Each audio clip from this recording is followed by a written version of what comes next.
舞者在开始成为一个舞者的过程吧，有很多的时候是完全安静的，那个安静的无声的过程当中，让你在跟你自己的身体沟通，透过这个很长时间的沟通，它开始变成一个语言。所以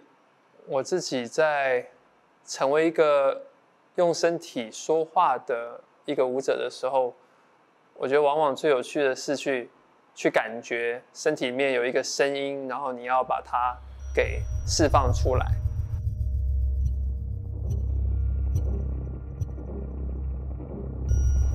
那个时候就是一个成为一个舞者的感觉，就是你是在用你的 physical 去对话，就是跟你自己这个身体以外的这个世界去对话。对我而言，舞者这个工作或是这个生活，就是一个一直在用身体接收讯息的一个载体。然后舞台或是表演这个工作，是去 present， 是去把它释放出来一个地方。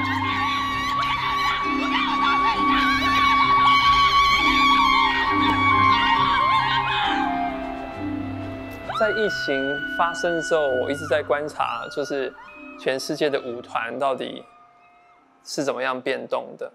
或是表演。因为舞蹈是一直就是很人跟人真实的接触的一件事情，即便我们有线上的平台，我们有许多的 social media， 然后但是表演这件事情，很多的时候那个感动还是很真真实实，是看见你的身体，你才会有感觉的。所以我一直在看说，在疫情的时候，到底对于表演的冲击是什么？我相信不是只是能演出或不能演出，就是在经济上的冲击，而是这个表演这一件事情，它如何度过这一个过程，因为它改变了很多，包含我看到有很多的舞团，它可能不能够一起上课，然后它开始要透过 online 的方式去聆听这个身体的讯息，所以开始很多的时候你要更敏锐。对我而言，我觉得那个改变就是你要更 aware 你自己，然后你要更 discipline 你自己。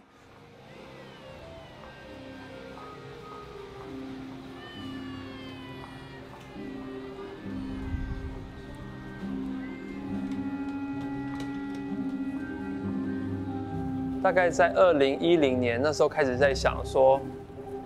为什么时候出现了表演空间跟生活空间这个界限？那在生活空间有没有一些空间，它也可以是被分享跟共融的？那我就开始发现，其实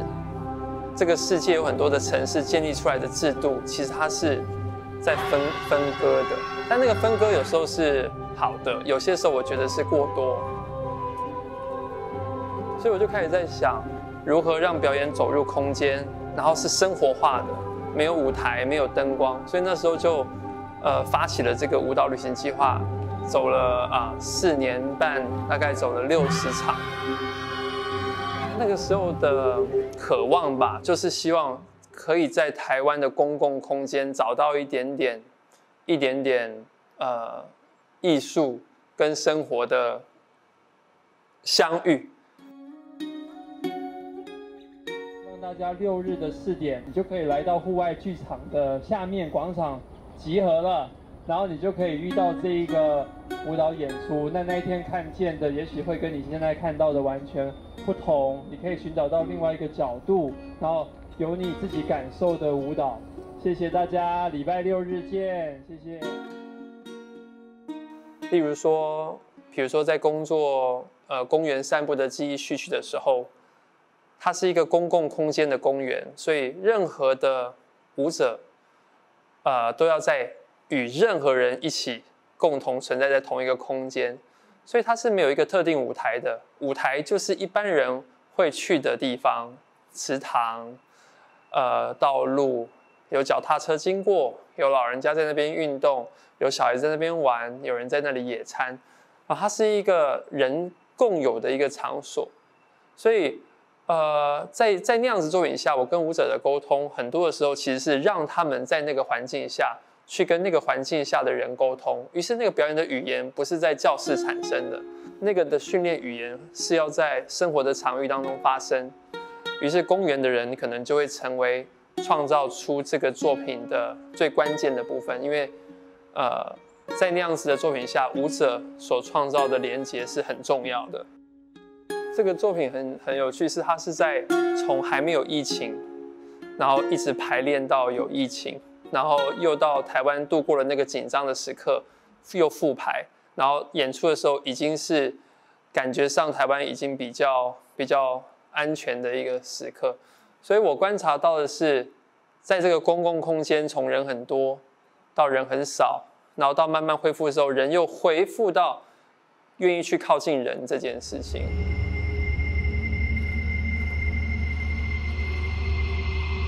那个是FACP 一个全球的表演艺术论坛的一个活动，他们的这个主题是关于在疫情的紧张，表演艺术的生存该怎么办。那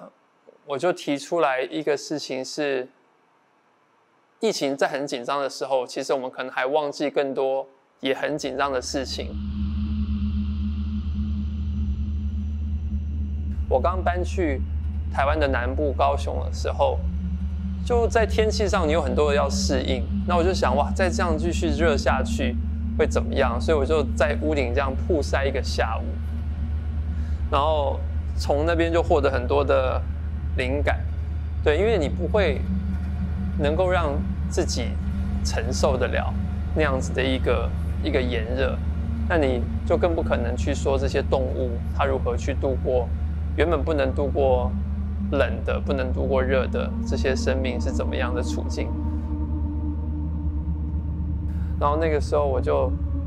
申请，然后就去到了卫武营的一个屋顶上。那它是一个现代建筑，在一个这么传统的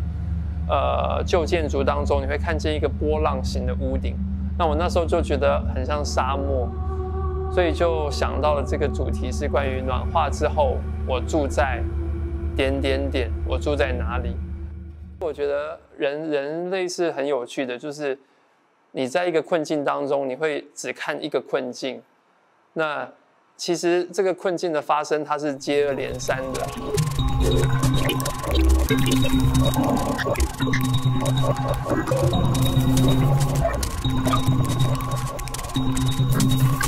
去年有很多的作品都是因为疫情产生出来的。这个静观未来的身体影像展也是，因为那个时候是我记得3月15号的时候，那时候我刚从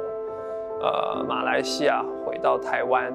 然后那时候就是比较紧张的时候嘛，所以就开始封城，什么全世界有开始很多的界限，一个保护机制要出现，然后台湾的剧院也开始没有表演，就暂停演出。那我那时候就想说，那如何可以做一些比较少人的活动？就是不能做不代表完全什么都不做，所以就做了一个影像展的分享，然后一场就够80个人，然后就去实践那个椅子排得很开这件事情。那也很紧张，其实也不知道这样做会不会带来更大的麻烦。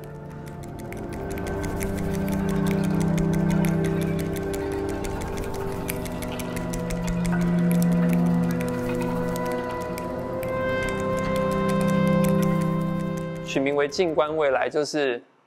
整个世界是很躁动的，那你怎么样安静下来，然后可以想想未来会怎么样，而不是此刻什么都不做会造成一切的结束。对，所以那个时候就把2D 平面的这种单屏的影像拿出来。我觉得那个舞蹈影像，这个单屏的影像好像在台湾已经要灭绝了这样子。就跟我跟陈欣怡导演做的这个 VR 很不同，就是影像一直在进化成各种可能性，然后，但是这个所谓这个单屏拍摄、单机拍摄的这个影像，我觉得它还是有很多真实的东西在里面。没有想到，我觉得从去年到现在，这个舞蹈影像的平台线上的放映，它又回来了。然后它是在这个疫情下，我觉得看见最大的改变。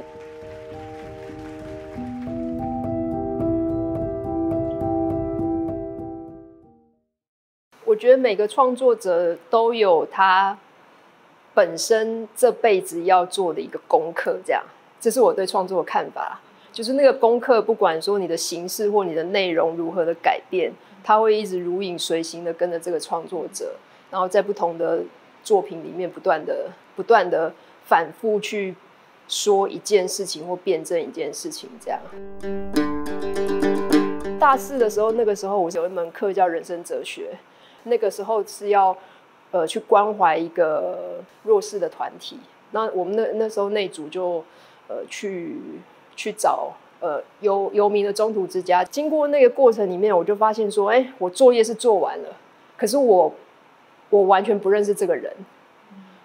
那这当然是很后设的，从现在去看我这20年来的创作，我发现我很需要一个能够平等对话的空间，就是了。就是说我必须要很能够理解这个人，我需要找到这个人的不管是内在的本质也好，或这个人到底你的本来面目是什么，我很需要找到这个。那个需要一点时间嘛，那也需要跟人之间的距离。然后所以后来那个作业做完以后，我就因为台湾还是很多地方很多地方会有流浪汉聚集的地方，我就开始就是自己去找他们聊天这样。然后大概这样持续了可能应该有半年1年以上吧，然后也跟一些流浪汉游民朋友变成了朋友。其实他们跟我们其实并没有什么不一样，只是说他们当然有一些是因为体制上的关系啊，或家庭因素啊，或个人因素，而他们没有固定的居住的场所这样。这是后来拍我叫阿米拉的原因。因为那个片子里面有点魔幻写实嘛，之所以要用这样的形式是，如果我如实的、很写实的去拍摄游民的话，就会不断的重复媒体里面既定的游民的印象。但是我不是要讲他们的现状，或者是讲他们的那些大家可以看得到的东西，而是想要讨论一件事情是，其实如果说现在的社会不是这么的商业化或资本化，或者是说它并不是一个这么快速的城市的都市的话，其实我们人有没有可能有另外一种活着的样貌，这样可能是要讲的是体制的这个部分。我一直觉得人活在这个维度啊，不是只有这个维度啊，就是你可能你在做梦的时候你有另外一个维度吗？或者说我现在在这里，但是我意识去到了别的地方，有另外一个维度。所以其实有很多维度在互相交错，包含比如说树人里面有灵啊，或者是说流浪神狗人里面有神跟鬼啊，或者是我叫阿明啦里面有好像游民明明跟我们在同一个空间，可是你又不一定在同一个空间，就是那个维度不是只有现在而已。因为我的魔幻写实其实不是奇幻，奇幻就是天马行空的那种奇幻。那我的魔幻写实比较会是不同维度的一个交错所产生的一个很魔幻的东西。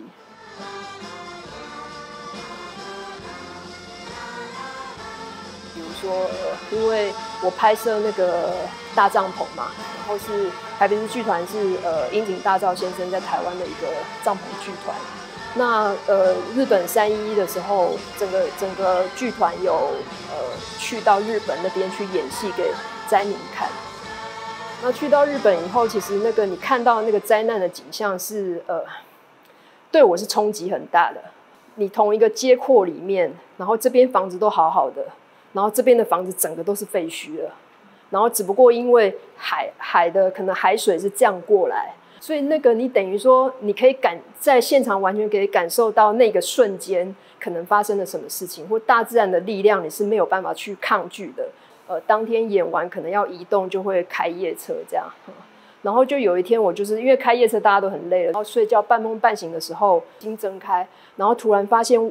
窗外有很多发亮的眼睛这样，然后那一瞬间我吓醒了。然后后来仔细一看，原来是路在外面，因为整个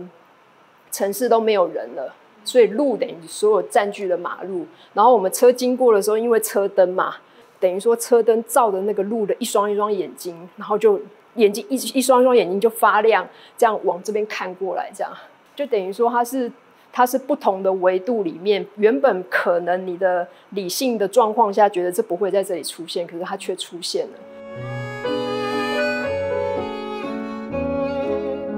我自己是对于一些不管是人啊，或者是空间，就是被人遗忘的空间，或被人遗弃的人或事情或东西都很感兴趣，包含说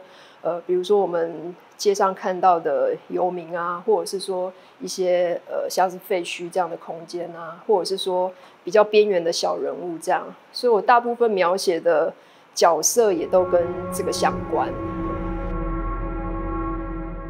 废墟对我来讲有一个内在的象征啊，我一直觉得人类把自己扩大的太大了。那其实废墟某种程度上来讲，你可以看到慢慢的它被大自然给侵蚀回去了，就是大自然的一切会在那个废墟里面慢慢长出来，然后那里面人的空间不见了。那样子的场域一直让我有一种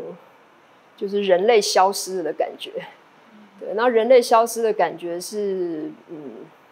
把一切还回去的感觉。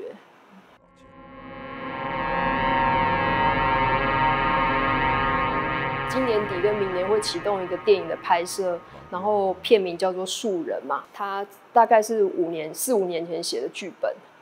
那个剧本就是有一个里面有个浅设定，就是每个自然界都有它的灵这样。如果那个山神走了，或是那个灵走了，所有的动物都会跟着大迁徙，然后那里就一定有灾难。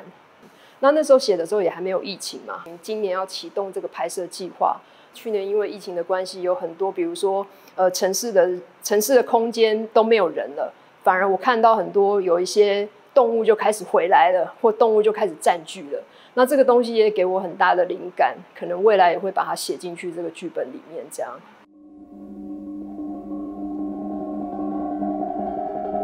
就是《行者》这部片，从2004年开始拍摄嘛，然后拍摄了将近快10年。然后在拍的过程里面，因为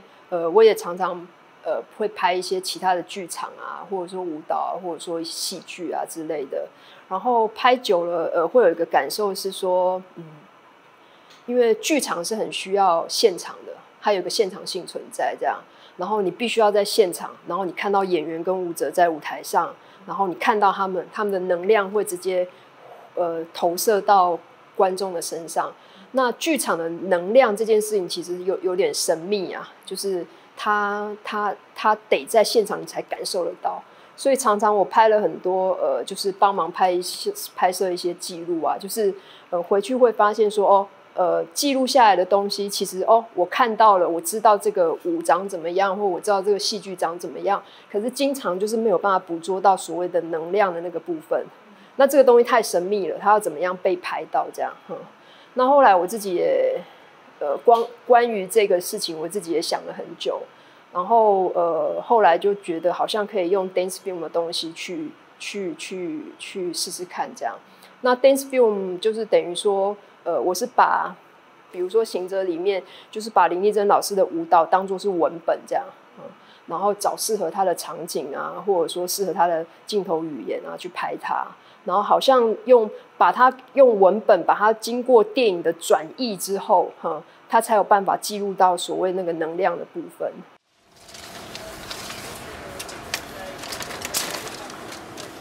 如果我必须要理解一个人的时候，那是很需要花时间的，尤其要找到这个人或者是艺术家的本质好了。所谓那个火种，或者说我常常在讲的那个生火，我们只看到艺术家生火后的烟啊或火的状态啊，可是都不会看到他是如何把这个火给点起来的，他去哪里捡柴啊，他那个火种在哪里，他生火的过程是什么。所以我就觉得我很需要去看到一切，然后一直反复的验证之后，觉得这个东西就是这个创作者的本质了，他这一辈子最关心的东西是这个东西了，好像一定得找到那个东西才有办法停止一样。对。VR 跟电影它其实是2种完全不同的媒材，所以我们在看电影的时候，其实是把我们自己的脑袋的意识去投射到那个景框里面的故事，然后产生一种跟它之间的连接，而并不是观众本身进到那个里面。但是 VR 这个东西头显戴上去以后，其实它是一个360的世界，它就是看到全部了哈。那它其实我觉得它更接近一种空间的概念吧。然后我就会觉得它跟剧场很像。您正在使用生前记忆续存服务，你将可选择3段记忆，记忆记载的时间为1根火的时间。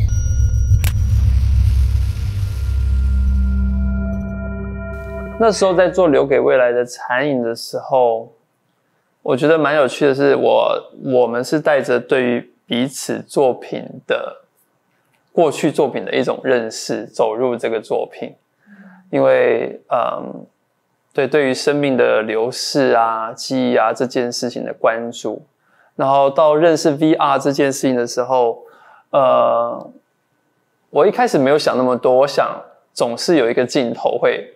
在看着我这样子，或者总是会有一个镜头在看着这个事件，然后直到真的开始去认识这个新的媒介的时候，才知道说，就如同心怡说，它的确是一个空间，而且那个是一个新的空间，它不存在在我的生活当中，因为我的眼睛，人的眼睛就只能看到的有限，可是它却让你的身体进入了一个比较大的世界。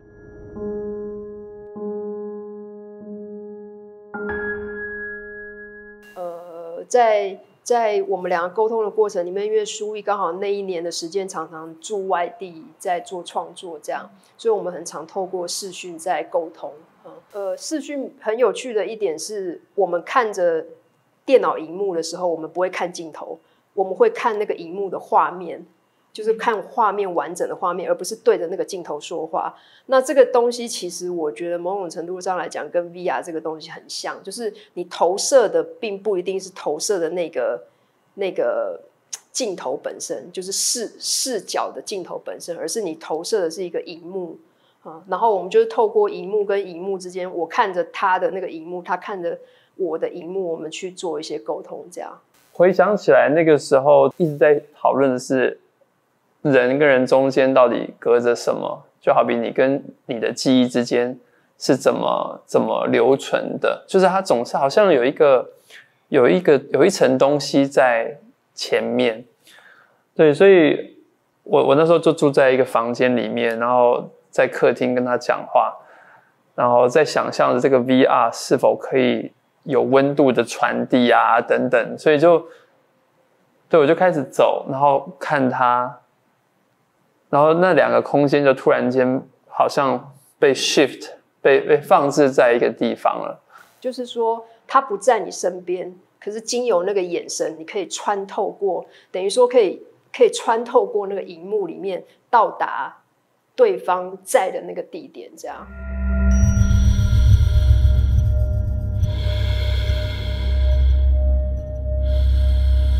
在拍摄的时候，里面其中有一段落是关于这个有更多的意识存在在这个作品里面，所以观看的这个人是被这66个人包围住的，他很像是你自己也是身在你的记忆中的其中一个人这样。然后排完那一段的时候，我就跟心怡说，其实我们这个好像可以往现场演出发展，但是因为都没有做过，所以其实并不知道怎么做。直到作品完成之后，然后开始有了不同国家的影展的邀约，然后我们就也很大胆的提出来这个想法，然后就知道韩国的富川奇幻影展就有了这个第一次的尝试，然后接着就到台北电影节，到高雄卫武营的台湾舞蹈平台，然后就发现这一个留给未来的残影的记忆，因为它里面在心怡导演他在叙述的这个记忆的一层一层的过程当中，就让我想，也许我可以因着每一个不同的放映的空间跟场景，去 create 出下一个观众来到现场的那一个空间。对，所以我就觉得哇，这个记忆又可以继续滚动下去。我觉得很特别，是每一次书艺都是现地创作。然后我自己是非常喜欢魏武营这次的表现，因为它刚好有一个我们都叫它水族箱，一个玻璃的隔阂。那个玻璃的运用，其实等于说也把 VR 这件事情给现实化了。因为在这个场景里面，观众本来在一个玻璃缸里面，然后你在里面看着 VR 的途中，可能它是一个半户外空间，所以你在 VR 的世界里面其实是很封闭的。可是你感受得到，风吹过了，或者说我们在这中途之中会去铺纸，会有一些实体，等于说有点像电影4D 的感觉，就是你真的会有体感。那个体感某种程度上来讲，把 VR 这个虚拟实境的真实又往前推进了一层就是了。那不管是在中山堂或者是在魏武营的演出啊，就是书艺会有一小段时间跟观众是处在同一个空间的，就跟 VR 里面一样，他就在你面前。那段时候有好几次书艺有伸出手来嘛，然后有一些观众愿意碰他，有一些观众不愿意碰他。那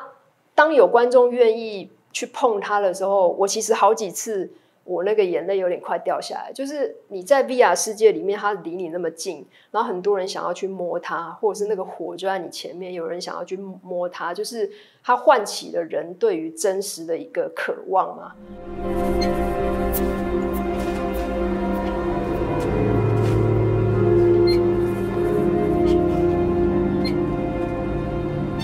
因为先完成了 VR 作品，才有现场演出，然后世界又在这个过程中改变。要现场演出，其实也还有一个很重要的原因，对我来说就是，有一个东西还是不能取代的，就是那个身体的距离这件事情。